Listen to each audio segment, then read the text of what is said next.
Olá pessoal, estamos começando mais um episódio do Biotomcast, o podcast exclusivo de biológicos. Aqui falamos desde a academia, da indústria e também do uso no campo dos biológicos. O nosso principal objetivo é aumentar os biológicos na agricultura. Eu sou Alexandre Guimarães. Eu sou Isabel Paz da Biota. E hoje nós estamos com um convidado muito especial, amigo querido, irmão científico, que é o Fernando Andriotti.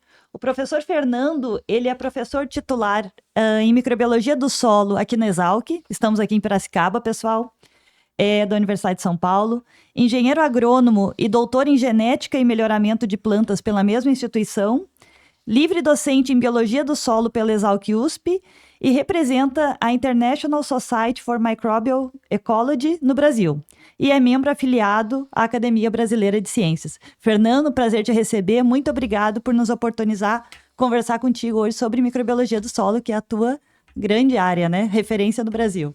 Muito obrigado, muito obrigado. Um prazer estar aqui com vocês. Isabel, a gente conhece uma data, Alexandre. Muito bom você receber vocês em Piracicaba, né? Para quem está ouvindo não sabe, um dia típico, amanheceu 9 graus em Piracicaba, então quer dizer que são momentos que coisas diferentes vão acontecer. Espero que esse podcast sirva para muita gente que está escutando aí, como iluminação, ideias, avanços na nossa área de biológicos, que nós trabalhamos juntos há tanto tempo. Ótimo. E vai servir com certeza, viu, Fernando? Porque você tem um currículo vasto. Aqui a Isabel foi só uma tirinha, né? Só a parte científica. E tem a parte também da tua dedicação, né? Que eu acredito que grande parte é pela paixão, que você foi um dos primeiros a sair da universidade e botar a cara no campo, né? Eu lembro que eu também viajo muito e nós nos cruzávamos muito pelos aeroportos, né? E aí, vamos falar assim, 5, 6 anos atrás, o Fernando estava fazendo palestra, acho que, sei lá, umas 5 palestras por semana. Deve ter feito palestra pra caramba, né? Como é que foi esse negócio para você sair e jogar a cara no campo e falar diretamente com os agricultores, Fernando? Conta para nós aí. Resumindo, e vou explicar por quê. Resumindo, acho que é a maior experiência que eu vivo, né? Não vivo porque não acabou ainda, apesar de ter sido um boom muito forte, há uns 5, 6 anos atrás. Maior experiência profissional da vida. Por quê? Porque a gente já tem, eu falo a gente porque vocês também são da área acadêmica, a Bel foi orientada do meu orientador, então assim, a gente tem essa parte acadêmica muito forte. E quando a gente vive dentro da universidade, a gente enxerga a ciência de uma forma muito teórica, né? E eu nunca imaginei que essa parte prática fosse acontecer para nós, né? A parte de micro-organismos ser tão expansiva quanto foi, crescer tanto quanto foi. E depois que eu já era professor na Exalc, eu entrei na Exalc em 2010 como professor, lá para 2013, 14, começaram algumas pessoas a falar, você não quer fazer uma palestra técnica? E eu nem sabia que era uma palestra técnica, né? Sabia fazer palestra com meus artigos científicos, a linguagem de cientista que é mais difícil para compreensão. E eu comecei a fazer isso, então, coincidência, né? Ou não, foi bem no momento que os biológicos começaram a crescer. Então, assim, 2015, 16, 17, 18 e 19, a pandemia que segurou um pouco a gente, foram anos de rodar o Brasil. Acho que eu só não fui para poucos estados do norte, né? Infelizmente. Por resto, eu fui para todo lugar. Então, assim, eu não sei se 5 por semana, mas os números passavam de 50 palestras por ano. Isso eu tenho marcado certinho, né? Meu Deus. 50 palestras por ano. Era praticamente um palestrante profissional. Profissional, não sei, a gente enganava bem. Não, com certeza. Eu costumo dizer, Fer, que nós tivemos a sorte de ter o conhecimento certo na hora certa.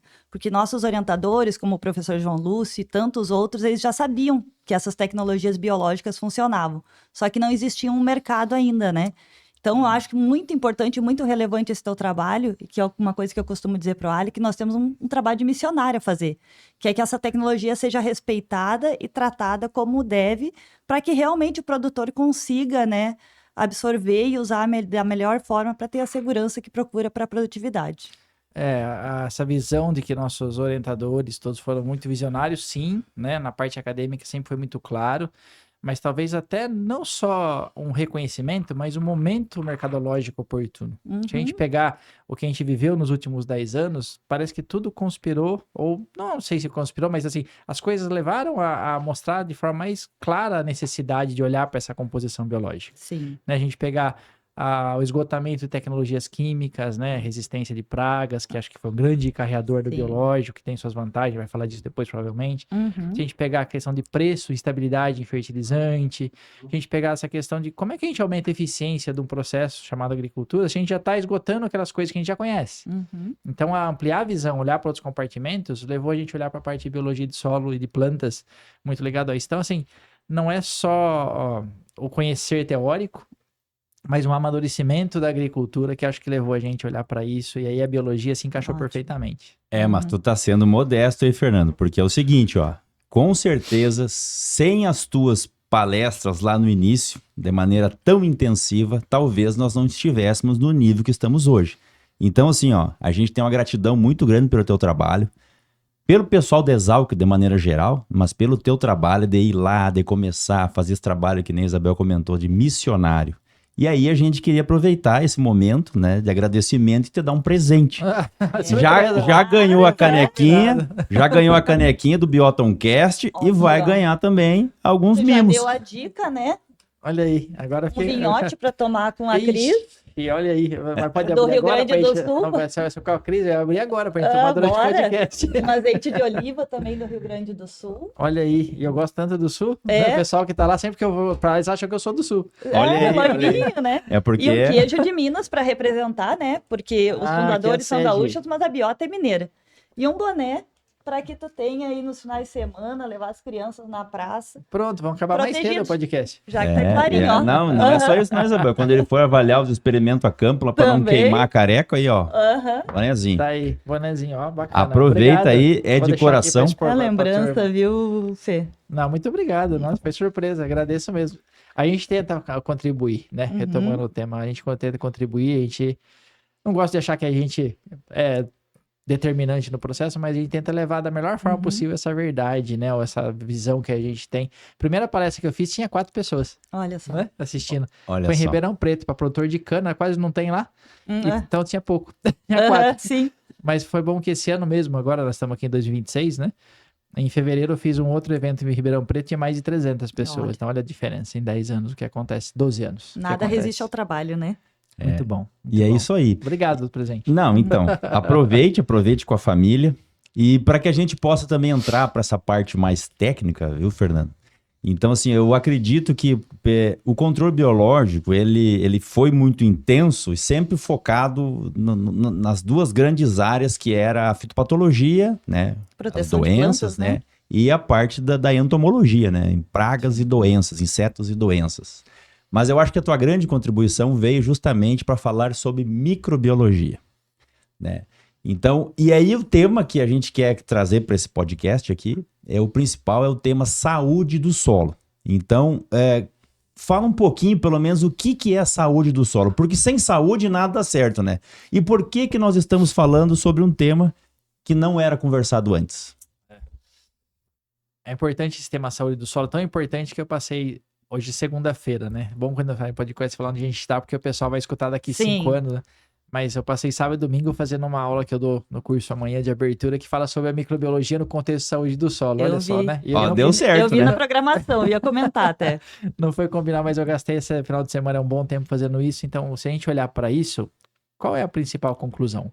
Que essa parte biológica, ela acaba se conectando a todos os outros fatores que a gente chama de saúde. Porque a nossa visão... ela pode ser muito mais relacionada a um tema específico, como a química de solo, que a gente domina muito mais, que a gente entende comportamento, e a biologia não deixa de estar ligado a ela, né? Às vezes a gente fala assim, descrevemos uma bactéria que disponibiliza fósforo, disponibiliza potássio, fixa nitrogênio. Para o leigo, parece que é uma coisa mágica, né? Acharam uma bactéria que ela é super especial. Para a gente que entende o ambiente solo, a gente encontrou algo esperado ali dentro. Sim. Né? Por quê? Porque no ambiente solo, naturalmente, a gente não tem organismos que vão ter nutriente em excesso. Então, um processo, assim, uma demanda para ele morar ali é que ele seja autônomo, independente, conseguir seu próprio nutriente. Então, isso só para mostrar como que a química está ligada à biologia. A física também, o solo tem sua formação dependente de processos biológicos, estruturação de agregados, retenção de água. A parte da biologia... né, ela se autorregulando também tem seu componente de saúde biológica, ou seja, não é só não ter patógeno, até porque é impossível, sempre vão estar por ali, eles nem sabem que são patógenos, né? Sim. Se a gente pudesse entrevistar eles, ele ia falar assim, jura que eu tô causando tanto problema, né? Desculpa, Nem né? sabia, sobre Vai ele. ficar verdade. depressivo.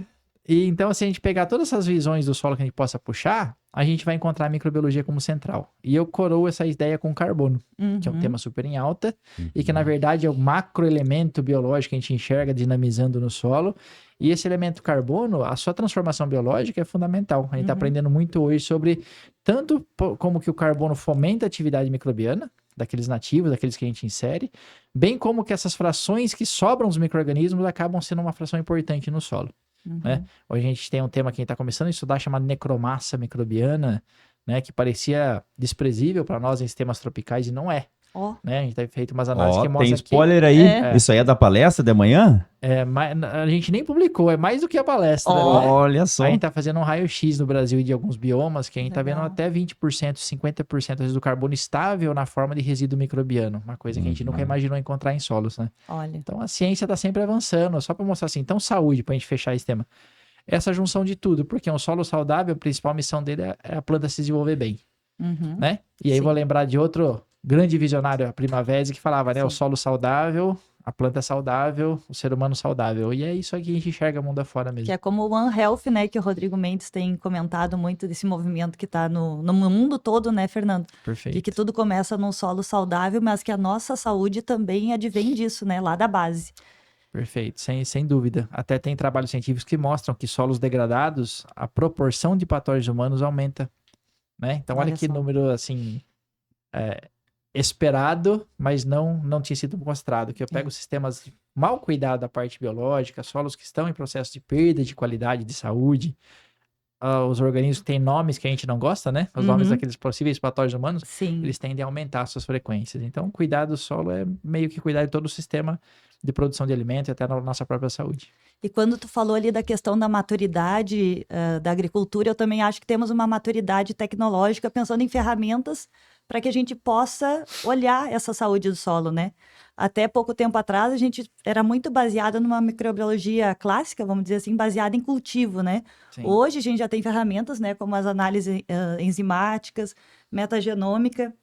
Essa noite eu ainda estava pensando, eu comecei a trabalhar lá com o professor João Lúcio em 2003, que aqui no laboratório só se falava nos DGGE, né? Que eram umas trabalheiras sem fim para estudar a ecologia microbiana. Isabel, calma aí, Isabel. Explica o que é o DGGE, senão a turma vai olhar... É uma eletroforese que eu vou deixar para o Fernando. Não, então nós não podemos deixar a turma... Gradientes diferentes de desnaturação do gel, né, Fernando? A turma tem que explicar tudo certinho. Não é para fazer aula, tá, Fernando? Mas é o seguinte, ó. É uma ferramenta antiga já, né? Complementando com a parte técnica, né? Eu sempre tento fazer, assim, uma ligação com a parte prática, né? Pro agricultor, para ele entender. Sim. Hoje, por exemplo, sistemas de plantio direto, né? A gente não consegue fazer ele na sua essência, né? Que é fazer principalmente a diversidade. Hoje a gente consegue fazer palha, a gente consegue plantar sem revolver o solo, mas não consegue fazer diversidade, porque o interesse sempre é o econômico, então a cultura sempre vai ser soja, milho, algodão, alguma coisa nesse sentido. Mas a gente vê, né, o solo coberto, o solo com palha, mas quando a gente vai para essas técnicas mais afinadas, né, a gente vê que o solo está pobre. Esse solo pobre, ele está doente, ele não está saudável. Como é que é isso para as pessoas entenderem? O que a gente tem hoje de ferramenta para pegar e avaliar o meu solo e dizer, o meu solo está saudável, médio ou está doente? Vou tentar pegar um racional aqui do que a gente está conversando, e aí vocês vão me interrompendo aí. Tá bem. Primeiro ponto assim, como é que a gente avançou na parte de microbiologia, na parte analítica? Esse é um segundo momento, um segundo componente desse sucesso dos biológicos, porque se a gente pegar, a Abel entrou em 2003, eu entrei em 98, olha aí. Já faz tempo. Então, né? Nesses 30 anos, a gente viu uma revolução na parte analítica que a gente não via há séculos. Em algumas áreas, a parte de microbiologia, não só de solo, a parte humana, a parte ambiental também. Porque a gente deixou de olhar só para aqueles organismos que a gente cresce em meio de cultura. A gente evoluiu para umas análises que a gente fazia uma visão de bandas, de linhas, de marcadores de organismos que podiam estar no solo, mas não sabia quem era. E depois de 2006, 10 para frente, ou seja, bem recentemente, a gente evoluiu muito na parte de sequenciamento do DNA. Por quê? Sequenciamento de DNA, para quem está escutando aí que não tem essa familiaridade, a gente tem uma ideia. O genoma de uma primeira bactéria feita no Brasil Foi publicado em 1999, custou $5 milhões e envolveu 100 cientistas por 5 anos. Hoje eu tenho no meu laboratório uma máquina que faz 5 genomas de bactéria com um custo de R$2.000 e a gente faz isso em um dia. É muito impactante, né? Essa é a diferença da capacidade de gerar informação. Então, quando eu pego hoje amostras de solo, amostras de planta e submeto uma análise de microbiologia, eu consigo usar métodos muito mais robustos, mais detalhados do que eu fazia 20 anos atrás. Então, quer dizer, a gente compreende melhor o que acontece. Ótimo, vamos agora para o seu foco prático. Então, se o produtor pegar lá as amostras dele do campo, vamos pegar uma amostra do campo, certo? Mandar para o laboratório, a gente consegue medir o quê? Eu diria que quase tudo. Mas ele sabe com uma única amostra se aquele número, ou aquele padrão, aqueles organismos estão no nível bom, ruim, médio, alto, baixo, adequado? Quase nunca. É um contraponto. Por quê? A gente consegue medir tudo, mas eu não consigo classificar muita coisa. Não tem um padrão ainda, né? E às vezes a gente vê o pessoal errando nisso, tá? Esse tempo atrás eu recebi até um áudio de um produtor que o consultor dele falou assim, ó. Eu peguei sua análise de sequenciamento de DNA ou de metagenome, como o pessoal chama na prática, e tá dando 4% de tricoderma. Você andou aplicando tricoderma nessas áreas? Com base em quê? Né? Por quê? Porque esse 4% de tricoderma, eu não sei se é alto ou baixo. Pode ser um tricoderma que não tem eficiência nenhuma em segurar fusário. Porque não é só entender o que tem. Entender o que tem me ajuda a entender assim, ó. Esse manejo, essa área que eu fiz uma rotação, né? Que eu coloquei a planta de cobertura, que eu não tenho só o soja e milho tradicional, eu tenho uma biologia mais equilibrada, mais rica, mais ativa. Aí tem números que a Embrapa tem feito isso muito bem, né? A IEDA mostrando lá, braquiária vacinando o solo, aumentando a atividade biológica. Então a gente enxerga os processos. Então se o produtor pegar 3, 4 áreas dele com diferentes manejos, ele consegue identificar qual é melhor com essas análises. Ótimo, seja com enzima, seja com sequenciamento de DNA, seja com tudo. Agora se ele pegar uma única, a gente vai poder medir tudo, mas eu não vou ter um parâmetro se é bom, médio, alto ou baixo. Então a gente vive um momento hoje que é de buscar parâmetros. Sim.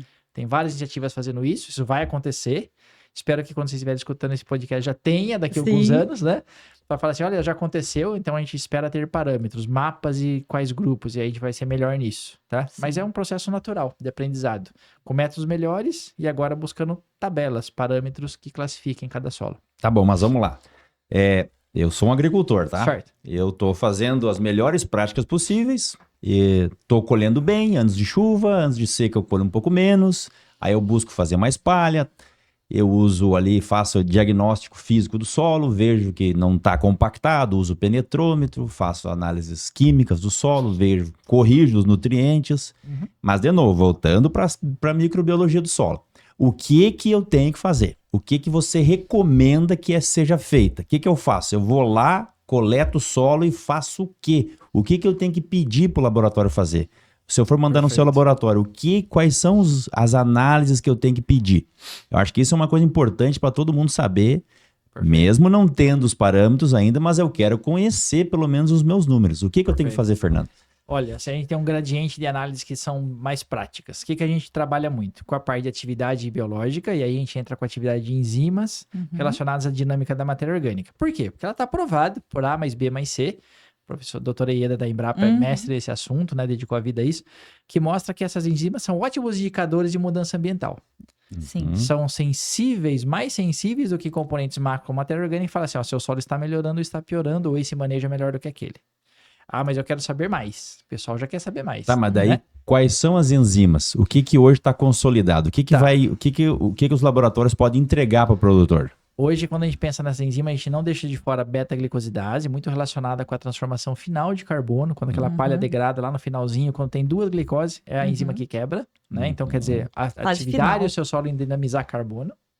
Depois a gente tem a ariosulfatase, que é um outro indicador já comprovado de eficiência, onde tem a liberação de íons fosfato da matéria orgânica. Desculpa, errei, né? Errei. Quem tá escutando, corrige. A ariosulfatase é sulfato, né? Sulfato, enxofre, não é fosfato. Fosfato é a fosfatase. A fosfatase que não está no arsenal de análise da Embrapa, mas que muitas vezes eu acabo olhando também. Por quê? Porque é uma enzima que mostra não só a atividade microbiana, mas também de plantas que produzem fosfatase. Sim. E para alguns sistemas como cana, ela é super responsiva para alguns manejos. Tá? Então essas 3 enzimas estão sempre ali. Ou a gente faz as 2 que a Embrapa preconiza, ou a gente acaba fazendo as 3. Então, mas eu posso também pedir a análise completa da microbiologia. Pode. Que é o que a gente aprende lá quando vai fazer agronomia, faz tudo, respiração basal. Isso hoje, vale a pena o agricultor pedir esse tipo de análise? Depende um pouco do propósito que ele quer ver, mas já não é uma análise tão em uso a respirometria. Por quê? Porque ela tem uma oscilação menor do que essas enzimas frente a manejos diferentes. Então, vamos dizer assim, as enzimas são mais sensíveis em detectar variações do que a respirometria, o quociente metabólico, a biomassa de carbono da biomassa. Apesar de que há uma vertente nova, só que aí não é só uma respiração simples, que está começando a falar sobre eficiência no uso de carbono. E essas análises voltam a parte teórica, mas com substrato marcado, para entender assim, ó, esse carbono que está entrando, está ficando em biomassa, está virando CO2, está virando esse resíduo de necromassa que eu comentei. Sim. Tá? Mas aí é um termo um pouco mais teórico hoje, uma revisitação nessa respirometria para olhar para processos biológicos específicos. Para o agricultor, hoje eu recomendaria mais as enzimas. Tá? Certo. Avançando, eu iria para processos específicos. Micorrização. Micorrização é fácil de ver. Quem está assistindo sabe o que é micorriza, não preciso lembrar, né? Mas vamos lembrar. É sempre bom. Então, agora tu tocou num ponto interessantíssimo que, pelo menos na prática, né, todo mundo fala. Que solos degradados têm poucas micorrizas. Micorrizas é alguma coisa muito mais sensível do que um tricoderma, por Quase exemplo. Um bioindicador. Seria. Ou um bacillus. Você tem recebido amostras, vamos falar das duas principais culturas, né? Tá. De grãos, né? Vamos pegar um pouquinho cana também. Soja, milho e cana. Você tem recebido análises, amostras, em que aparece micorriza nessas três culturas? Sim, a gente tem. Elas oscilam. O que a gente sabe, vamos pegar exemplos. A micorriza é muito sensível à perda do resto da atividade biológica do solo. Porque a micorriza é aquela rede de fungos micorrízicos. O principal grupo são micorrizas arbusculares, que é um grupo de fungo especialista em fazer micorriza. Então, eles são até biotróficos, não crescem em meio de cultura, né? Sim. Então, veja como eles são sensíveis. Como eles são biotróficos, eles se ligam na planta, pega carbono. Ele vai buscar o nutriente do solo. Só que, para conseguir nutriente do solo, tem que ter a dinâmica do nutriente. Micorriza é um erro clássico no mercado. Não solubiliza fósforo. Ela Sério? captura fósforo solúvel. Sim. Certo? Olha só. A gente sabe que a hifa do fungo micorrízico, o filamento, ele crescendo, otimiza a solubilização de fósforo de outras bactérias, mas ele sozinho ele não solubiliza o fósforo. É a comunidade trabalhando. Exato. Então, quando eu tenho solo degradado, significa que o que a micorriza precisa para sustentar está embaixo. Então, quer dizer, a vida é mais difícil para ele. Tem trabalhos nossos científicos mostrando que a diversidade do solo é um modulador de micorrização. E se eu pego cenários de erosão, e aí o cenário cana hoje menos, mas ainda tem erosão, principalmente em solos que tem a superfície arenosa e o horizonte B argiloso, a gente tem solos decapitados, vamos chamar assim, né? Sim. Aí a gente tem o quê? O cenário trágico de falta de micorriza. Por quê? Porque a estrutura micorrízica foi lavada, e aí você vê aquela planta bem no português, claro, atarracada, que não cresce, né? Não vai por nada. Eles falam, mas o solo é argiloso, na verdade está no horizonte B. E a planta não vai, e a adubação não responde. E o que falta ali é o quê? Essa dinâmica biológica para a estruturação daquela planta. Então, sim, oscila de acordo com o solo. Essa tendência de solos degradados terem menos micorriza é verdadeira, né? E é uma análise super simplista de fazer, não um pouco trabalhosa, porque ela é visual no microscópio, mas eu consigo ver certinho fragmentos de plantas micorrizadas, né? Então é uma análise que a gente tem feito bastante também. E aí vem um número, né, percentual de micorrização daquela amostra. Exato. E aquilo ali eu tenho que pegar a planta em que estágio? O que seria o melhor? Que nem a gente faz para nematóide, lá no florescimento, como é que é? A gente precisa de raízes novas, raízes recentes, raízes muito finas, porque tem que descolorir essa raiz. Depois que ela lignifica, é muito mais difícil colorir. Sim. Então, assim, é no momento de crescimento radicular, de expansão do crescimento da sistema radicular. Se for uma soja no R1, né? Se for um café, a gente vai pegar porque ele tá emitindo raiz. Se for canavial, na rebrota da cana. Então, assim, depende um pouco da cultura pra gente pegar. E aí a gente tem protocolo pra tudo isso. O pessoal que se interessar, depois entra lá no site. Nós vamos chegar lá para fazer a propaganda do laboratório. Mas vamos lá. Então, a gente tem hoje o entendimento de que a saúde do solo tá muito atrelada aos ganhos econômicos, né? Mas aí a gente está tentando aqui ajudar a turma a entender, pelo menos para fazer o diagnóstico, né? Se o meu solo tá bom ou tá ruim. A gente já entendeu que é importante fazer as 3 enzimas principais, que aí pode ser o bioanálise, que é a BioAS, né? BioAS, que a Embrapa preconiza, ou pode levar para um professor de alguma universidade próxima, que daí ele pode fazer até mais coisas, né? Sim. A micorrização A gente já entendeu. Perfeito. E aí, a Isabel comentou ali daquela questão da metagenômica, enfim, da diversidade. Então, assim, o pessoal quer saber, o meu solo tá rico em outros micro-organismos, porque a micorriza, ela não aparece sozinha, às vezes ela precisa de algum outro primeiro chegar, né? É isso. E como é que eu faço essa questão de quantidade de micro-organismos? Isso aí a gente vai para a última parte, que é a parte que eu mais gosto, na verdade, que é a parte de biologia molecular, que é onde a gente vai pegar a amostra de planta e de solo, e a gente não vai ficar olhando no microscópio, contando micro-organismos, a gente vai extrair DNA, material genético disso. A gente vai usar esse material genético para encaixar em vários equipamentos. A gente pode olhar para equipamentos que medem quantidade.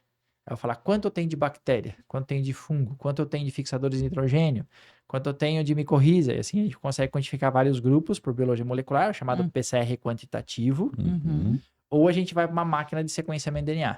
E eu vou falar assim, quais são as bactérias, quais são os fungos. E se a gente investir bastante no processo, amostras super importantes, a gente vai falar sobre quais são os processos biológicos que eu encontro dentro desse constituinte. Então, tudo isso é um gradiente muito amplo que envolve conhecimento prévio de como processar essa amostra para tirar um material genético de qualidade, como fazer o sequenciamento ou análise e como tratar isso depois na parte computacional, que também é super importante. Então, a gente sai do trivial, certo? Não que a análise biológica seja trivial, mas os métodos não fogem tanto do que a gente faz para outros métodos químicos, físicos. É uma manipulação ali que sai com números e padrões que nos dá dados biológicos. Quando eu vou para biologia molecular, eu preciso de uma outra expertise. Né? Não é tão fácil olhar para isso. E normalmente, quando a gente recebe amostras sem uma conversa prévia e a gente roda essas análises, a gente não tem muitas respostas. Eu falo que é igual você chegar no médico e falar, ó, fiz esse exame, o que eu tenho?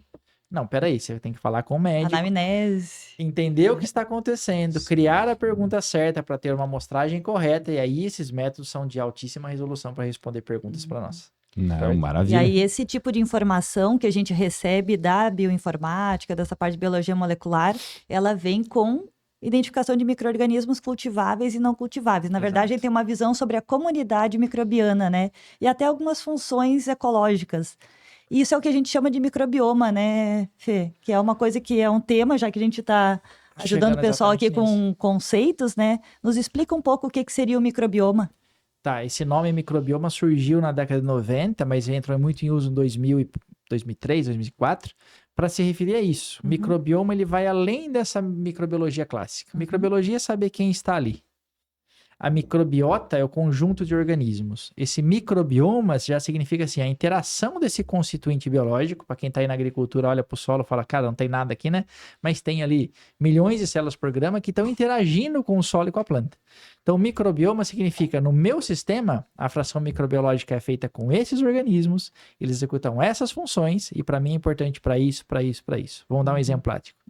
No meu sistema biológico da agricultura, eu tenho 10 à oitava, né? Quer dizer, 10 a 100 milhões de organismos vivos por grama de solo, que na rizosfera das plantas pode subir mais 10 vezes ou 100 vezes, vão para 1 bilhão de seres vivos por grama de rizosfera. Ali eles fazem dinâmica nutricional, ali eles fazem uso do exudato radicular, eles protegem as plantas, eles solubilizam os nutrientes, protegem a planta contra patógeno e responde, portanto, à performance vegetal. Mas, professor, no meu sistema isso tá bom ou tá ruim? Vou voltar na sua pergunta, Alexandre.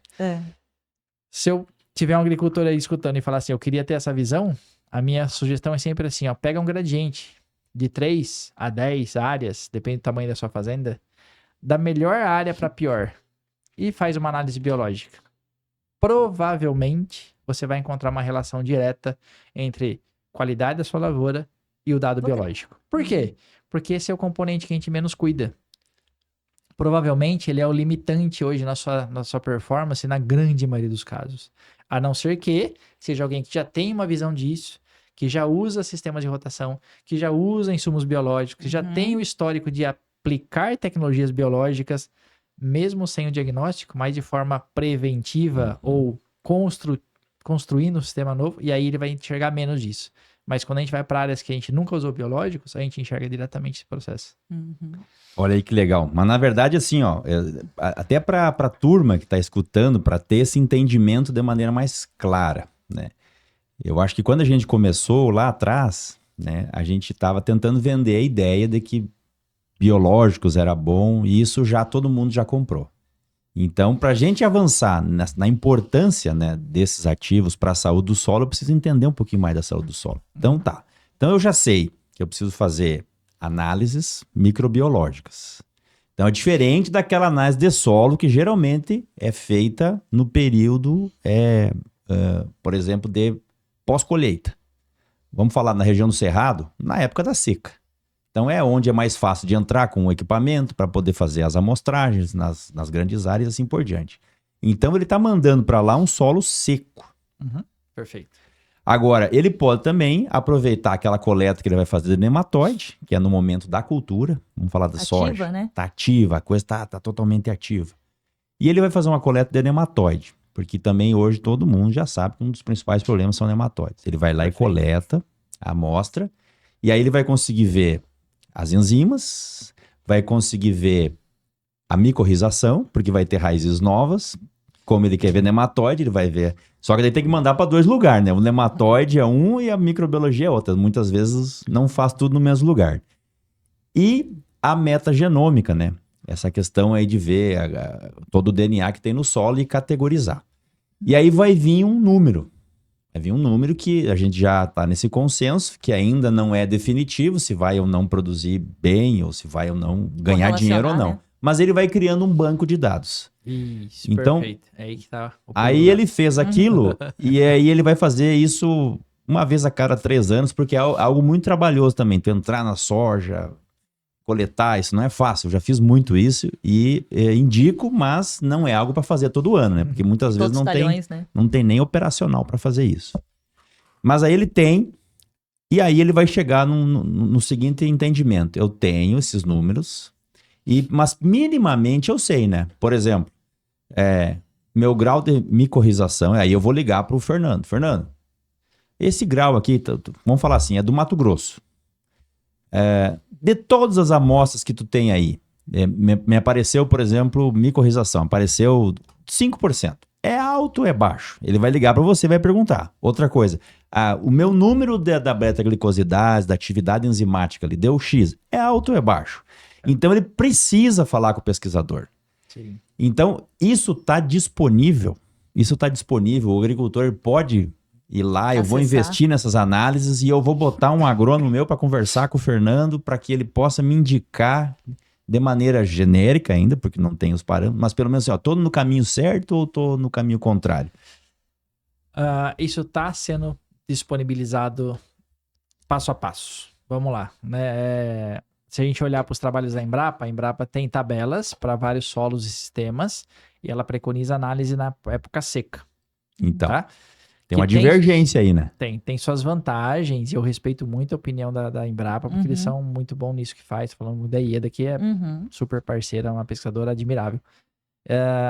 Eu sempre, quando eu posso, que eu tenho essa interferência direta em quem vai fazer, eu busco essa análise no momento de crescimento da raiz, não para fazer contraponta, porque eu imagino que a planta está crescendo e aí eu pego mais a biologia que a planta está vivendo, certo? Eu entendo que é mais difícil também. Eu acho que é mais fácil o agricultor fazer uma rotina melhor na época seca. Mas se a gente fizer essa amostragem na planta desenvolvendo, a gente ganha muito essa sensação da planta, percebe? Então, assim, o que a gente enxerga quando a gente faz isso? A gente enxerga uma atividade um pouco maior, porque a gente está pegando um período mais úmido. E a biologia é moldada por atividade de água. E a gente daí compila um outro banco de informações que pode no futuro tudo isso se integrar, né? Sim. As coisas se integram muito mais fácil do que a gente imagina em relação ao número de dados. Então, assim, dessa parte que a gente faz mais, a gente tem algumas tabelas puramente matemáticas. São perfeitas? Provavelmente não. Mas é o melhor que a gente tem hoje, certo? Sim. Então, quando a gente faz uma análise, sai lá, saiu uma atividade de beta-glicosidase 75. A gente compara esse 75 com todo o banco de dados de beta-glicosidase, Brasil e tudo misturado, e entende se aquela onde ela se classifica, nos três partes, alto, médio ou baixo, matematicamente falando. Depois a gente fala, mas essa amostra que veio de 75 é a amostra de soja. A gente compara só com a amostra de soja do Brasil inteiro, então quer dizer, tem um recorte para a cultura. E depois, é do Mato Grosso, a gente pega só amostras do Mato Grosso.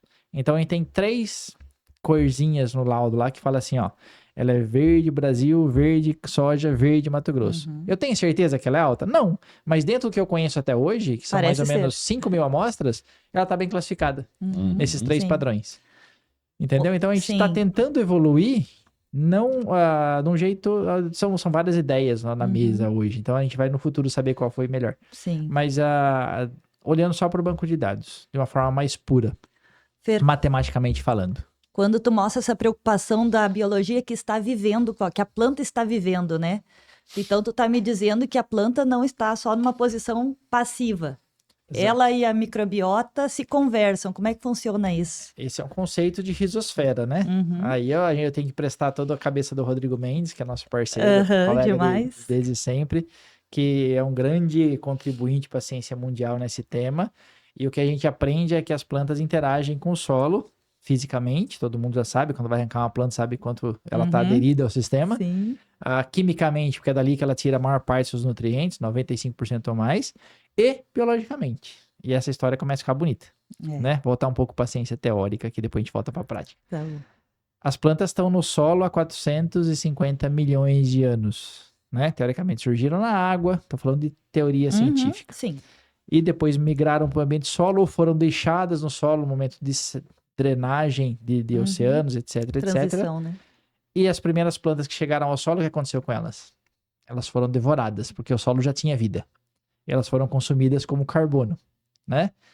Depois essas plantas, por mutação ou seleção, começaram a não serem tão devoradas. Ter tecidos mais firmes, mais duros, compostos que elas começaram a produzir que defendiam as plantas. E em 400 milhões de anos, a gente entende que as plantas aprenderam a conversar biologicamente com o solo. Principalmente pela exudação radicular. O que é exudação radicular, né? O pessoal que está escutando falar, eu sei que a planta exuda, mas para mim exudava açúcar. Não é tão simples assim. Uma parte do carbono da fotossíntese, as plantas soltam no solo na forma de moléculas bastante específicas. Compostos fenólicos, ácidos orgânicos e outras moléculas ricas em carbono. Por que carbono? Porque é o único nutriente que ela tem à vontade, que ela é independente para fazer fotossíntese. Então, aprendendo o que soltar no solo, ela estimula processos biológicos que são bons para ela. Exemplo mais clássico de todos, a soja sinalizando para o rizóbio quando falta nitrogênio para que ele venha formar um nódulo e o processo aconteça de fixação biológica de nitrogênio. Se a gente plantar com nitrogênio, a sinalização não acontece e a raiz de soja se torna uma raiz qualquer para o rizóbio que está ali. Ele não vai nodular. Então, quem dispara o processo é a planta.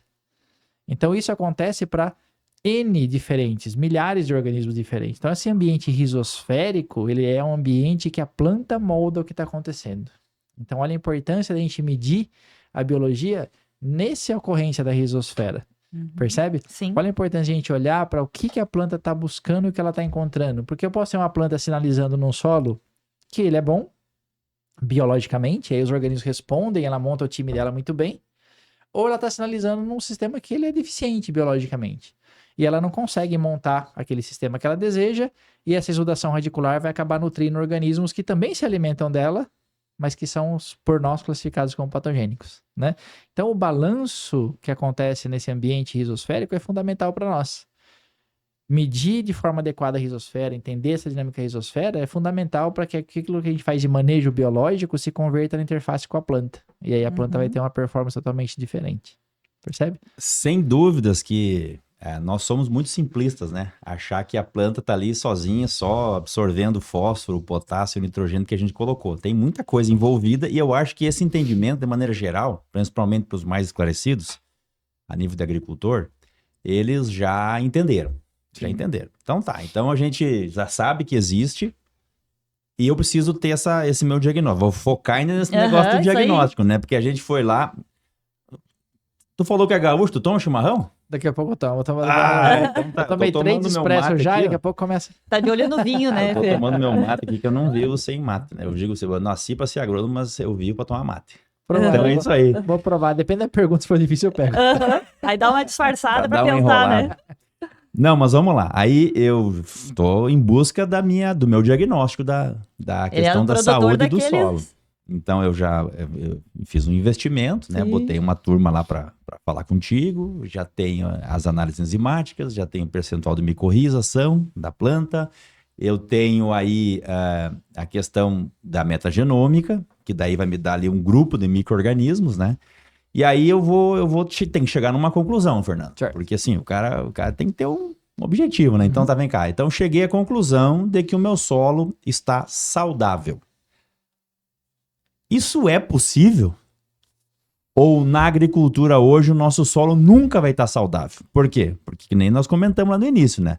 A gente tem soja, milho, soja, milho, soja, milho e os melhorzinhos tem soja, milho e braquiária. Então a gente não tem diversidade. Então é possível ter um solo saudável. Depois eu vou fazer mais uma pimentinha aí na história. É possível ter um solo saudável no sistema agrícola atual? É uma pergunta difícil, vou tomar um chá. Dá o mate, dá o mate. Aqui, ó. Pode ir devagar, no tempo que tu quiser. Eu vou tomar, mas não sei tomar. É assim mesmo, é assim mesmo. Vamos lá. O que é ser saudável? Essa é a primeira pergunta. Se perguntasse pra nós, todo mundo tá aí, nós estamos saudáveis agora? Tá saudável é estar na melhor situação possível dentro do mundo que você vive, né? Uhum. Assim, se eu puder acordar todo dia às 8, ter alguém me esperando na academia pra treinar, não faltar dinheiro, chegar em casa a comida tá pronta, fruta picadinha, né? Frango peito de frango. Eu vou estar mais saudável, não vou?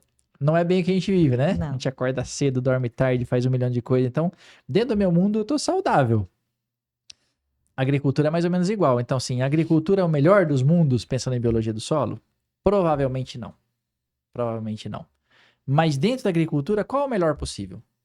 Aí é que a gente chega na pergunta. Dentro disso, para que a minha análise hoje serve? Ela me serve para falar assim, ó. Dentro dos manejos que eu tenho, qual é o melhor? Qual é o mais saudável, né? Mas se eu colocar a amostra do vizinho, será que eu fico muito aí embaixo ou muito lá em cima? Pode ser que sim.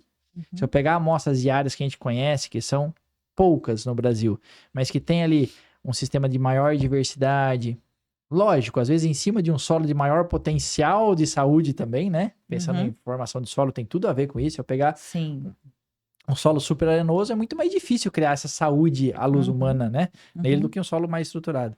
Então, assim, a diagnose hoje, para mim, ela serve muito mais para isso. Para falar, dentro dos meus possíveis mundos, qual é o mais saudável? Certo? Então, eu colocarei um gradiente. Por que eu tô falando isso? Para tentar fugir do óbvio. Eu não queria nunca que, apesar disso acontecer hoje, que o agricultor mandasse fazer análise, gastasse lá 10, 20, 30 mil reais, às vezes, em análise biológica, e aí fala assim, ó, aqui estão seus dados, você precisa fazer uma rotação de cultura. Ele fala, cara, mas isso eu não preciso fazer análise para saber. Sim. Né? Mas a gente também não precisa ir no médico para saber que você tem que comer saudável, dormir bem. E a gente vai, né? Sim. Então, veja, para fugir dessa simplicidade, eu gosto de olhar muito desse cenário assim, ó. Por isso que eu falei, essa amostragem que quando eu vou para agricultura prática, falar com o produtor que nunca fez uma análise biológica, ou ele vai pegar a área que ele quer validar um produto biológico e ver se um parâmetro específico mudou, ou ele vai pegar um gradiente de situações e entender se a biologia responde. E 70% das vezes ela responde. Aí sim, eu falo, então vamos lá, se você tem esse gradiente que sua melhor área tem melhor qualidade biológica, como é que a gente pode trabalhar as outras para levar ela junto com aquela? Para explorar o máximo de saúde. Manejo de sistema, né, Fernando? Às vezes, dependendo, se ele tiver ali Santa Catarina, ele tem a questão de adubação orgânica, né? Que é muito tem mais... as matérias-primas à disposição. Aí você vai para Mato Grosso, já não é bem assim, na grande maioria dos casos, né? Ou se ele tá numa situação, ele vai ver que o limitante dele é a raiz, por quê? Porque ele não fez um preparo, uma correção de solo em profundidade, a raiz não desce porque eu tenho acidez. Olha, cada coisa que limita a saúde nossa biológica, se a raiz não desce, pensa que acontece com risosfera, pensa que acontece com tudo. Então, assim, às vezes o limitante da saúde não é o conceito biológico em si, mas ou é o manejo, ou é um outro componente que trava a raiz e assim por diante. Ou se ele tá num pivô, IHF, ele tá fervendo de fungo e nematóide. Sim. E aí a saúde vai ser curada de outra forma, porque a fertilidade é alta, a matéria orgânica é alta, o clima é adequado, mas ele tá com um problema de desequilíbrio biológico puro. Então percebe como manipular a saúde não é tão simples? Sim. Né? Então, assim, respondendo a pergunta, é sim e não. Não dá para saber se ele está saudável, mas dá para entender dentro do mundo dele, né, que é o manejo dele, se ele consegue estar na melhor possível. E aí o banco de dados, que a Bel falou lá atrás, é fundamental. Eu sempre recomendo isso para cooperativa, para usina, para produtores que têm uma estrutura bacana e até para quem quer começar mesmo. Sim. Criar, conhecer é o melhor caminho. Então, quem mesmo não que mede não gerencia, como se diz, né? Essa é a grande máxima. Mas aproveitando também, né? Então, a gente já entendeu. Vai tomando devagarinho aí, que daí... eu não posso deixar aqui de trazer alguns exemplos, né? Por exemplo, a gente tem alguns clientes, né, que são mais avançados no sentido de trabalhar o sistema, de fazer rotação, ou pelo menos trazer mais palha para o sistema, mais biomassa vegetal para o sistema. E, por exemplo, vou citar aqui, até um grande abraço ao nosso cliente lá, o Ivan Bedin, né, lá de Sorriso. Eu estive lá 2 semanas atrás, fazendo uma avaliação. Então, ele tem um solo, primeiro, ele tem altos tetos produtivos, né? Ele fechou, nesse talhão específico, 80 de média de soja. Vai fechar uns 200 de milho, estava colhendo milho lá. Então, a gente entende que são altas produtividades. Agora, se você for lá, aonde ele colheu milho, a braquiária está vindo, desse tamanho. Você senta no chão lá e começa a cavocar com a mão. Você consegue abrir aí uns 40 centímetros com a mão. Então, quer dizer, um solo agregado, um solo estruturado. Só que daí eu vou avançar um pouquinho nessa questão daí da saúde do solo. Porque o solo é um sistema, né? E aí eu fui especificamente para conversar com ele lá para a gente fazer uma avaliação dos fitopatógenos, né? Nos restos culturais da cultura da soja e nos restos culturais do milho. E a gente encontrou mais de 70% de incidência daquela turminha lá, macrofomina, isoctônia, turma do barulho, fomopsis. Então, mesmo tendo um sistema extremamente, fisicamente, a gente enxerga que ele é bom, que ele está com um solo bom, está com uma alta produtividade, mas ele tem a incidência do patógeno. A gente pega as estruturas e enxerga lá os sinais, né, dos fungos, os microescleródios, né, a coloração vermelha, que é típica do fusário, ali no toquinho de raiz de soja que está lá na resteva. E quando ele for plantar soja, novamente, vai estar lá, não vai ter degradado. Em menos de 8 meses não vai degradar, que é o tempo até voltar a soja de novo. Então ele tem um solo bem estruturado, mas ele tem patógeno. O fitopatógeno está ali. Perfeito. Então, esse fitopatógeno ele não vai, talvez, baixar a questão da nota do solo dele para dizer se está saudável ou não. Mas ele está tirando produtividade, porque a gente lá em loco mostrou que estava roubando 15% do peso de grão, da massa, do PMG, né, da massa de grãos. E essa massa, então, o que ele tem que fazer? Aí entra os biológicos. Perfeito. Então, assim, ó, quais são os biológicos que ele deve usar nesse sentido que tu recomenda? Perfeito. Veja, o cenário que você colocou, ele é o esperado, né? Porque esses patógenos nada mais são do que organismos que têm atividade em cima da planta enquanto viva, o que não seria ideal, né? São abusados, mas acabam causando esses problemas. Dá para eliminar eles do solo? Não, eles vão ter que sair presente. Então, você tem 2 caminhos, né? Ou o meu solo naturalmente gera supressão deles, o que na agricultura isso nem sempre ou raramente vai acontecer por uma questão do que a gente falou de não estar no melhor mundo possível, ou a gente entra com ações de controle. E a gente cai naquilo que o pessoal já sabe mais, que é como se fazer controle, assim por diante, e a ferramenta biológica entra super bem, né? Quando fala para mim de fungos patogênicos, na minha cabeça já vem, né? Apesar de São Paulino, já fica meio verde a cabeça, né? Porque a gente lembra do tricoderma, né? Tricoderma, o bom e velho tricoderma. O velho e bom tricoderma, que o pessoal sabe o quanto isso funciona. Hoje é o organismo mais aplicado em solo no Brasil. Sim. Né? Muito competitivo, né? Super competitivo, super agressivo. Ele evoluiu geneticamente, fisiologicamente para caçar fungos. Sim. Né? Eu até assemelho ele a um leão dentro do mundo observável, né? Porque o leão é um organismo carnívoro que caça espécies próximas a ele, né? E o tricoderma é um fungo fungívoro que caça espécies de fungos. Evoluiu para isso. Né? Às vezes o pessoal fala, mas um fungo que caça fungo? Fala, tudo bem, o leão caça mamífero no geral, né? Sim. Não tem muita seleção, assim. Lógico que ele prefere um ou outro, mas... Então, assim, o tricoderma... Mata até filhote, né? Mata até filhote. Então, a gente vê que o tricoderma é uma ferramenta que a gente não pode deixar de pensar num cenário desse. Por quê? Porque é o principal agente de controle. O pessoal fala, tem um fungo melhor? Talvez tenha, mas a gente nunca tenha visto ele, porque eu não consigo enxergar. Aí às vezes pergunta, mas o tricoderma funciona? Nossa, se a gente não se convenceu disso ainda, a gente... Tá faltando estudar, né? Porque tem experimento com milhões de hectares hoje no Brasil, né? Milhões de hectares, tem livros, tem Nature Reviews, que é a principal revista do mundo que fala sobre isso. Então, assim, é uma questão da gente querer ou não adotar. Sim. Então, ele entra como carro-chefe numa área dessa, com certeza. Se a gente tiver outros agentes biológicos, a gente pode aumentar mais ainda o controle? Pode. Tem vários bacilos que têm ação fungicida e é por produção de compostos, que é um outro mecanismo. Mas assim, eu acho que o tricoderma é um carro-chefe aí, porque não tem nem dúvida, né? É uma pena que ele esteja perdendo tanto valor no mercado, né? Por outros motivos. Sim. Mas que a gente tenha... Não quero que isso queime a tecnologia, que ela se torne inviável de se usar, né? Então, o que a gente vê seria quase nós, de forma artificial, modificar aquela comunidade, né? A gente deslocar um pouco o fitopatógeno e colocar um organismo benéfico, né? De forma artificial. Mas tu comentou no início lá que tem cerca de 10/8 por grama de solo. A gente fazendo essa inclusão artificial de um bioinsumo, ele consegue se estabelecer? Se eu inocular uma vez só, nunca mais preciso inocular? Como é que fica? Essa é uma ótima pergunta. Eu sei. Eu fui fazer conta em cima disso um bom tempo. Hoje eu tenho minhas apresentações que tratam um pouco disso. Porque às vezes o pessoal pensa, né? É biológico, ele se multiplica. Então aplica uma vez e fica lá para sempre.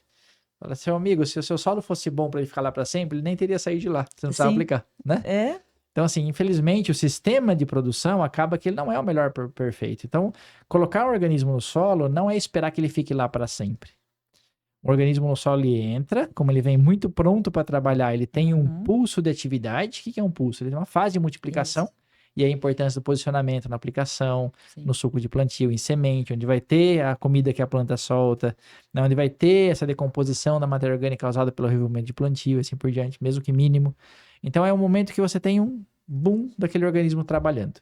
Depois que ele está ali trabalhando, ele vai ter um processo de adaptação e, na grande maioria das vezes, ele vai entrar em decréscimo. Por quê? Porque ele vai estar competindo com um solo que ele nunca esteve. Ele vai estar entrando numa época mais seca. Ele vai ter organismos nativos que muitas vezes são mais adaptados até que eles àquela condição.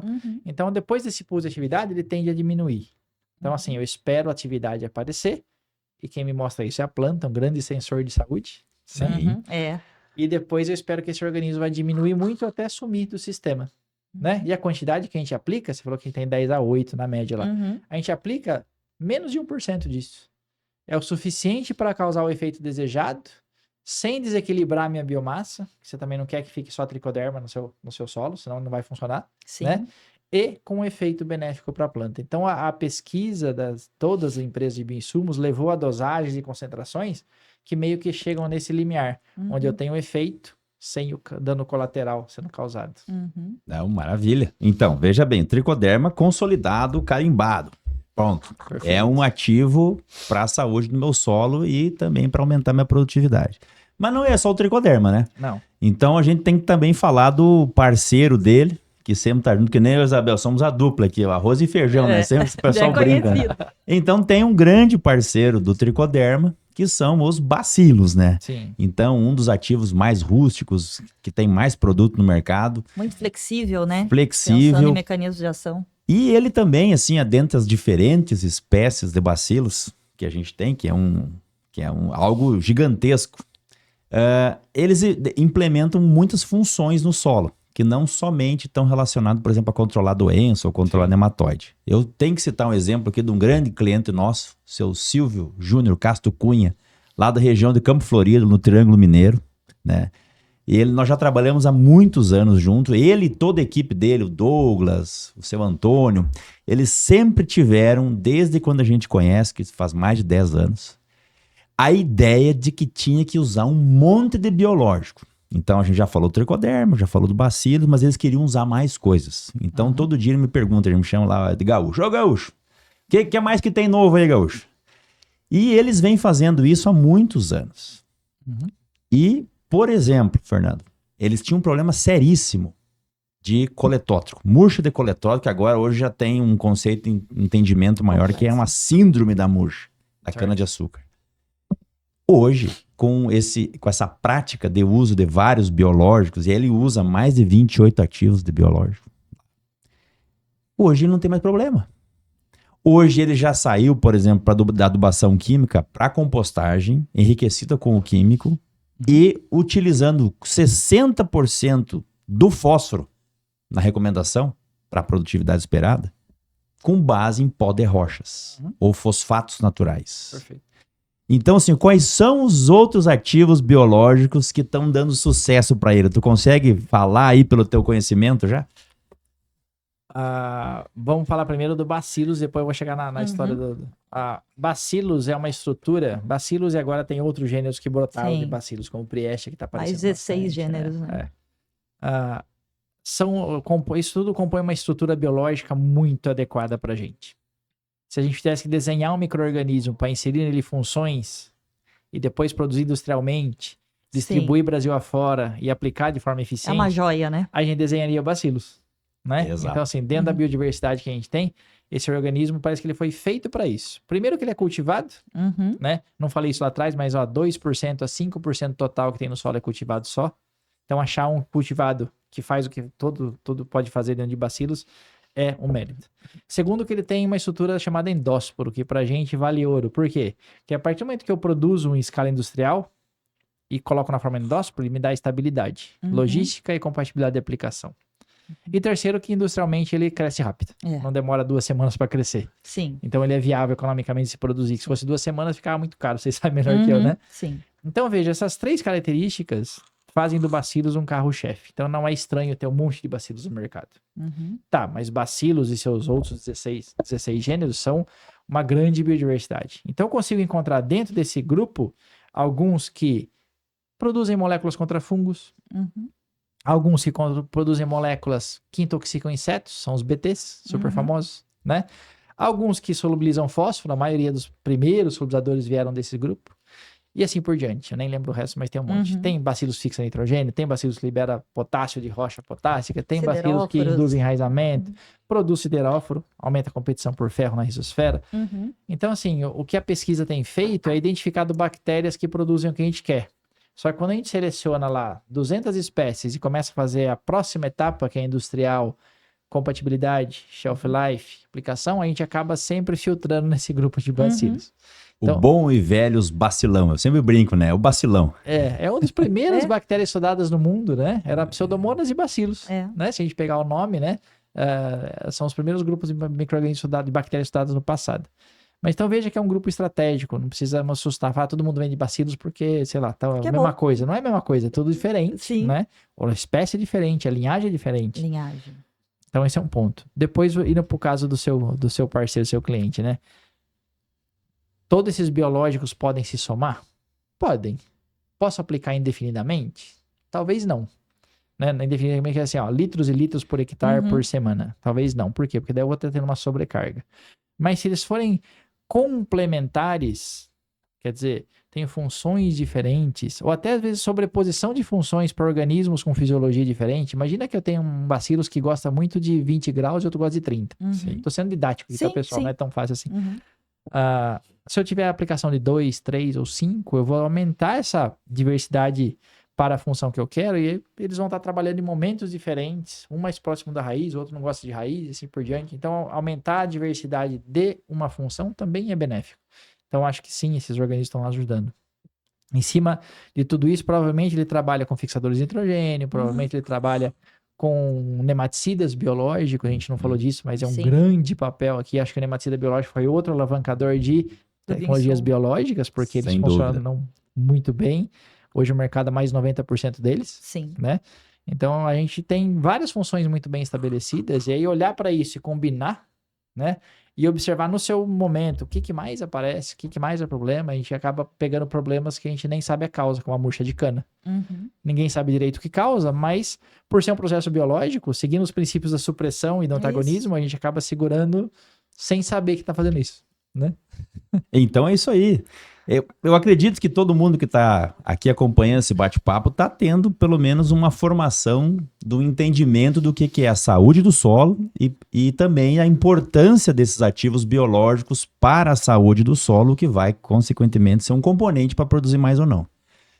Perfeito. E aí, a gente chega agora aqui num momento do nosso episódio aqui, que é um momento mais de descontração, viu, Fernando? Daí a gente pode dar umas risadas. Que medo, né? Que daí, assim, pode ter pegadinha, mas pode deixar o cara vermelho ou pode deixar o cara feliz também. Que é o momento mitos e verdades sobre biológicos. Vamos lá. Nós temos aqui algumas perguntinhas, eu vou fazer as duas primeiras, depois a Isabel vai fazer. Certo. Então não precisa teorizar muito, primeiro tu tem que dizer, ó, é a brincadeira. Não é combinado, avisa eles, que não foi que eu não vi. Não viu, né? Não viu. Não teve cola. Não. E assim, ó, primeiro você tem que começar respondendo, é verdade ou é mito, tá? Tá bom. É a pegadinha, tá? Então vamos lá pra primeira. Tricoderma mata ou compete com os risófilos? Mito ou verdade? Pra mim é mito. Por quê? Porque se ele existir uma questão de matar, é porque aquela linhagem produz algo e provavelmente ela não teria sido selecionada para estar no processo industrial e de venda. A competição, se existir, ela é muito pequena, porque a parte da diluição no solo ela é bastante grande. Cada um vai pro seu nicho, né, Fernando? Quando eu tenho organismos ativos em cauda, Uhum. infelizmente, às vezes o processo on-farm faz isso, aí eu posso ter problemas. Mas formulado, separado, bonitinho, para mim é mito. E para micorriza, aproveitando aqui porque é outro que o pessoal diz, tricoderma mata a micorriza, já que ele é um micoparasita. À luz da teoria, pode ser verdade, mas eles precisam se encontrar. E alguns milhões de hectares em teste também, né? Exato, então ninguém zerou micorriza com tricoderma. É isso que eu Se eu vi. colocar os dois juntinhos ali, sabe, para se desenvolver Confronto. num vaso fechado, pode ser. Porque tricoderma caça fungos, certo? Não sei se ele tem, agora faltou a experiência com tricoderma aqui, talvez vocês tenham. Se tem preferência para alguns grupos ou não. Mas, quer dizer que se for uma micorriza ou um fusário, infelizmente tricoderma não fez fitopatologia com nós, né? Pois é. Senão ele saberia reconhecer, ele não sabe, para ele é fungo, E né? a evolução, o tricoderma, que é uma planta saudável, a micorriza também. Provavelmente eles têm mecanismos de um proteger o outro, né? Em algum momento eles se conectam, eles estão ali, mas assim, eu não acho que isso é um problema porque você não está povoando o seu solo totalmente de tricoderma, nem de fungo micorrízico. É, Né? ali não tem um conflito de interesse, né? Eu acho Faz a segunda aí, Isabel. Bom, é meio alinhado até. O empilhamento de tecnologias biológicas pode gerar sinergias reais? Usar diferentes mecanismos de ação, bacilos, tricoderma, purpureocilium. Mito ou verdade? Verdade. Verdade. Verdade. A gente tem sim uma somatória de funções, da mesma forma que trabalhar com 13 nutrientes gera uma nutrição melhor das plantas. Sim. A questão é que você não pode jogar dosagens exacerbadas ou pequenas dos nutrientes que estão fora do seu eixo de quantidade. Se eu trabalhar com 5 gramas de nitrogênio por hectare, eu não faço nada. Nada. Mas com cobalto eu faço. E se eu colocar 50 quilos de molibdênio por hectare, eu vou causar toxicidade na planta. Então, conhecer a biologia do organismo e saber como trabalhar com ele, dose, posicionamento, momento de aplicação, leva a gente à assertividade desse empilhamento. Ótimo. Muito bom. Tem mais duas ainda para nós encerrar o nosso episódio Mitos e Verdades. Então, assim, aproveitando até que nós estamos num momento econômico mais difícil, os preços commodities mais apertados e aí a margem do produtor mais apertada. E aí ele é atentado, né? Ele é jogado para essa situação de tentar reduzir custos, né? E aqui tem uma pergunta, eu acho que se encaixa bem certinho nessa nossa questão. Vamos lá, para ver se é mito ou se é verdade. Se eu aplicar o bioinsumo, seja qual ele for, uma vez, eu posso não aplicar mais? Mito ou verdade? É mito. Poder você pode, mas você não vai ter o efeito. Sim, poder Porque, pode. pela que a gente conversou, ele tem um Isso. efeito de atividade, depois decréscimo. Isso. Lá na frente, você não tem efeito. Mas vamos lá. Tem gente que fala, mas eu vi o efeito no outro ano. Viu por quê? Porque você tem mais raiz, você tem mais biomassa, tem mais matéria orgânica, tem melhor solo. Então, seu solo melhora, o efeito indireto do bioinsumo permanece. Sim. O organismo ativo funcional, não mais. Tá? Não vou entrar em genética para não complicar o pessoal, mas mutação vai acontecer, deleção de função, perda de fitness, o organismo não é mais o mesmo. Então, é mito. Então, Sim. Tem que maravilha. trabalhar todo o ciclo. Vamos aplicar, não vamos economizar no cafezinho, né, gente? Não é isso que vai dar diferença. Não é, né? Todo solo responde da mesma forma a um bioinsumo? Mito ou verdade? É mito também, com certeza, né? É a mesma coisa de pensar nós, né? A gente Sim. viaja o mundo inteiro, todo lugar que você vai sente da mesma forma, come igual? Não. Então, essa experiência micro-organismo solo, ela é particular de cada ambiente. O que suaviza ela? A raiz das plantas, né? Se eu estiver plantando soja no sul ou no nordeste, lá em Luiz Eduardo, lá no Rio Grande do Sul, o solo é diferente, temperatura é diferente, mas a raiz da soja é a raiz da soja. Talvez até a mesma variedade, mesma cultivar. Sim. Né? E então esse mitigador de ambiente é isso. Então tem um ganho. É o link. Então tem uma oportunidade de ganho dos bioinsumos para nós, que é entender a afinidade do insumo com a planta que eu estou cultivando. pouquíssimo explorado isso hoje, porque a gente usa o mesmo tricoderma, o mesmo bacillus para qualquer cultura. Sim. Se a gente entender um pouquinho mais de ecologia, a gente vai posicionar melhor e a robustez vai ser maior ainda. Ótimo. Não, maravilha. Na verdade, Fernando, aqui, ó, nós tínhamos conversado que o podcast seria de até uma hora. Já passou uma hora. Já passou, gente. Mas assim, ó, a gente tem que primeiro, acho que agradecer esse entendimento, né? Eu agradeço. Porque a saúde do solo é algo difícil de se imaginar, de se mensurar, mas a gente tem que buscar ela, porque cada vez mais, né, os problemas estão acontecendo e o produtor tem que produzir mais, tá? Não tem outra chance. Então isso acho que foi muito importante para todo mundo, essa conversa. Mas para nós ir para uma finalização, eu queria entender um pouquinho, que tu falasse um pouquinho do Fernando empreendedor, né? Eu quero que tu conte, aproveite e faz o jabá aí, fala da Andrius, fala do curso, aproveita e rasga cedo aqui, porque esse cara aqui é bom, pode escutar aí. Eu tenho que tomar cuidado com o que eu falo na minha vida, sabe por quê? Vamos lá, vou ser bem sucinto, porque o nosso tempo tá acabando, o pessoal já tá chegando na viagem e não acaba o podcast. Quando eu sou piracicabano, nasci aqui e quando era criança, eu não gostava de brincar na agronomia, né, que é a Exalc. Toda criança gostava, mas eu não gostava. Beleza. Aí entrei na Exalc, fazer agronomia. Qual departamento que eu tinha menor afinidade? Departamento de solos, tanto que eu fiz tudo pela genética. Virei professor da onde? Do departamento de solos. E sempre falei que eu não ia ter uma empresa nunca, que eu gostava de ser cientista. Meu Deus. O que aconteceu? Abri uma empresa. Tem que tomar muito cuidado com o que fala. Né? Então, mas assim, isso aconteceu há 10 anos, né? Minha esposa também é da área, formada na parte de biologia, depois pós-graduação na Exalc Microbiologia Agrícola. A gente resolveu abrir uma empresa para empreender na parte de inovação, treinamento, as palestras que eu fiz um monte, a gente centralizava ali. Isso foi crescendo porque começou a aparecer demandas para análises. A gente quer fazer um projeto, a gente quer desenvolver uma tecnologia junto. Então isso foi acontecendo. O resultado final disso é que a Andrius, né? Quem estiver vendo aí depois segue e põe Andrius com iOS no final. Vai aparecer rede social, site, essas coisas que eu não sei de nada. Não sei o que cuido, graças a Deus. Hoje é uma empresa que ela tem alguns pilares. Um de treinamento muito forte. Ainda a gente faz palestra. Em momentos ruins isso cai, mas a gente entende que o mercado é assim. Mas amanhã mesmo começa um curso nosso aqui em Piracicaba. Nós estamos aqui em junho de 26, mas todo ano tem. Em junho ou julho. Esse ano é em junho por causa da Copa. Um curso que a gente enche, 200 pessoas, 2 dias. A Biota é super parceira, tá lá com a gente todo ano. A gente tem uma parte que além do treinamento, é uma parte de análises. Então a gente faz análise para o Brasil inteiro. Produtores, empresas, consultores, etc. E tem uma parte de inovação, que a gente faz um pouco sozinho, né? Mas a gente também faz muito em parcerias. Então, hoje a gente tem 3 produtos licenciados em mercado, que empresas parceiras que desenvolveram com a gente usam e a gente acaba participando com royalties. Então, são 10 pessoas, todos jovens, investir na juventude é uma delícia. O pessoal que tá aí, a gente reclama da juventude, mas quando você acha os caras certos, é muito legal, porque eles respondem, estão estimulados, querem fazer, que estão ali tocando o dia a dia dessa empresa, que é uma coisa totalmente inesperada também, mas que até agora deu certo. Que assim seja, se perpetue. Vai, sim.